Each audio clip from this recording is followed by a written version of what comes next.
What's up, everybody? As I'm sure you all know, Titanfall has been out for a couple of days now, and I'm sure you might be asking yourself this question: is it really as good as it's hyped up to be? And my short answer to that is no. But if you stay tuned, I will explain all the reasons why it is not as great as it's made out to be.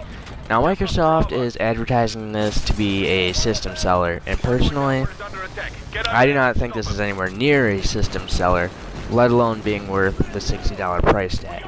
I think games such as Project Spark are way more intriguing, and personally, I've played the Project Spark beta, and I think that is going to be a huge game, and it's probably going to be on my top 10 for this console generation for sure, unless some amazing titles come out within the Xbox One's and PS4's lifetime. But anyways, moving on. Titanfall. Now, this is something I was really debating about, like, before the game even came out. When they announced it was only going to be multiplayer only and wouldn't have a single-player campaign, I was really wondering to myself, is the content of this game going to justify the $60 price? And after playing the full game, I'm going to say no. I had to pick the game up, though, just to make sure, because I played the beta and it was loads of fun, so I really wanted to try out the full game. And I have to say, I'm kind of disappointed. Now, I'm pretty sure the lack of content was done for balancing purposes. However, the game's honestly overbalanced, if that's the case.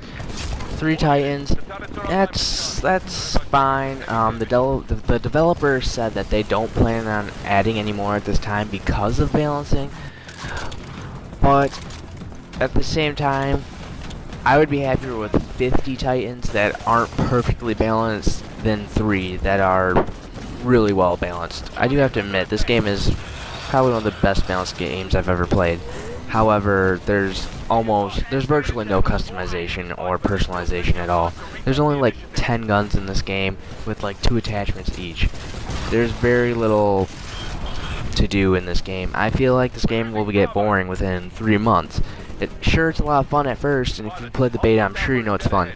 But looking at the content that's available, I don't see this lasting. I think that's a problem with a lot of Xbox One games so far. Forza 5. I wouldn't have called that game Forza 5. I would have called that the Forza 5 Prologue or something. Because that's what it kind of reminds me of, is Gran Turismo 5, how they made a prologue for that. There's literally like a quarter of the content in that game that was in Forza 4. With that being said, though, Titanfall is kind of a nice refresh to the first-person shooter. It's not, I wouldn't say it's groundbreaking. They said they tried to integrate a campaign into the online play, but I've played through one of the campaigns and it's terrible. There's literally all it is voiceovers that play while you're doing a normal match. That's all it really is. You're listening to these voices that are going on. You're not going to pay attention to because you're focused on the gameplay. I mean, if you listen to it, I mean, there's something there, but it's really an uninteresting campaign. It could have been a lot better, in my opinion. I certainly wouldn't even consider it a campaign, honestly. But other than that, some of the nice changes are the bots that are added into multiplayer. It's kind of reminiscent of combat training in Call of Duty mixed with multiplayer. So it keeps the action going, keeps you entertained, you're not constantly getting killed, there's always somebody there to kill, and it also opens the game up to more casual players. Now with that being said, I'm kind of worried about who this game is targeting. Like, what is the target audience for this game? I know the game's rated mature, and I'm kind of wondering, like, why it's rated mature. I don't see a reason why this shouldn't be rated teen. I mean, it might deter, like, 3 kids under the age of 17 from buying it, but, which would be a good thing, I think, because I don't want to put a bunch of little kids on here. However, who's the target audience of this game? I don't know, but anyways, the Titans, they are also changing it up a little bit. They're very well balanced. They're actually surprisingly a lot easier to kill than what you would think. They're certainly not overpowered at all. Now I know that graphics aren't everything, but I have to say this game really fails in the graphics department. Honestly, if this had released around the launch of the 360, you wouldn't look twice at it. This game looked like a 360 game. Now, I know graphics aren't everything though, so that's no big deal. The problem is that this game has frame rate drops and stutters, which is extremely sad considering how poor the graphics are, and the fact that this is only running at 792p, which again, no big deal, but the frame rate drops is a problem.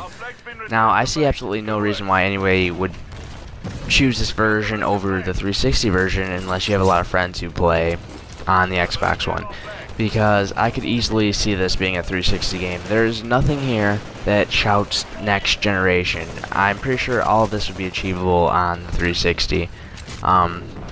Saints Row, for example, the graphics might not be quite as good, but, well, really honestly, they're probably about the same. But that's more action-packed, and this frame rate of that is pretty steady. So I don't see why there's the drops that there are in Titanfall. The character models remind me of Crackdown. That's honestly how poor they are. They look very cartoonish,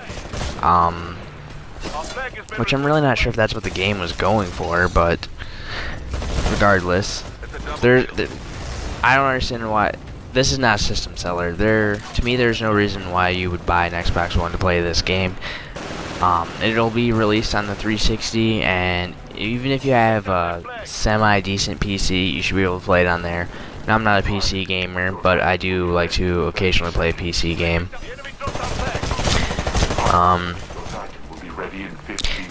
Yeah, I don't really see the appeal of this game. Yeah, it's a lot of fun. The modes, you have attrition, which is basically like team deathmatch. If you played the beta, that was in there.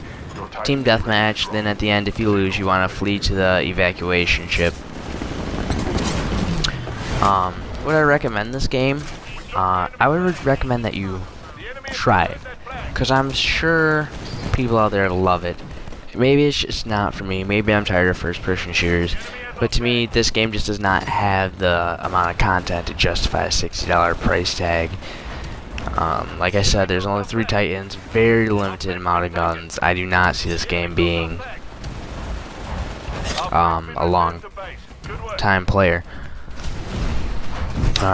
So I'm looking forward to The Elder Scrolls Online later this year. Yes, I know that has the $15 price tag associated with it. However, if it proves to be a good game, I think that's worth it. I'm willing to pay for a quality game with good content. Unlike this, if it had a single-player campaign, I think it would have been a lot better. Everything in multiplayer feels like it's relating to a single-player campaign that is simply not there. Now, had it been something like Battlefield, it might be a good thing that they chose not to put in a single-player campaign. That campaign was terrible. Well, actually, it wasn't that bad. I shouldn't say it was terrible, but it was extremely short. You could tell it was really lazily done. I had to play through it one try because my Xbox kept deleting my save every single time that I would stop playing it. So I ended up having to restart my campaign 8 different times, I think, and eventually I was just like, okay, I'm just gonna beat this in one go through because I heard it was really short.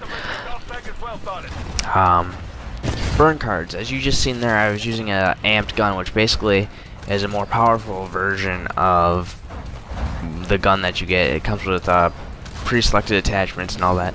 But burn cards actually keep Titanfall kind of interesting. Basically, every time you complete a challenge, you get some special ability, and the harder the challenge, the rarer the card, the better the card. There's some pretty cool things there.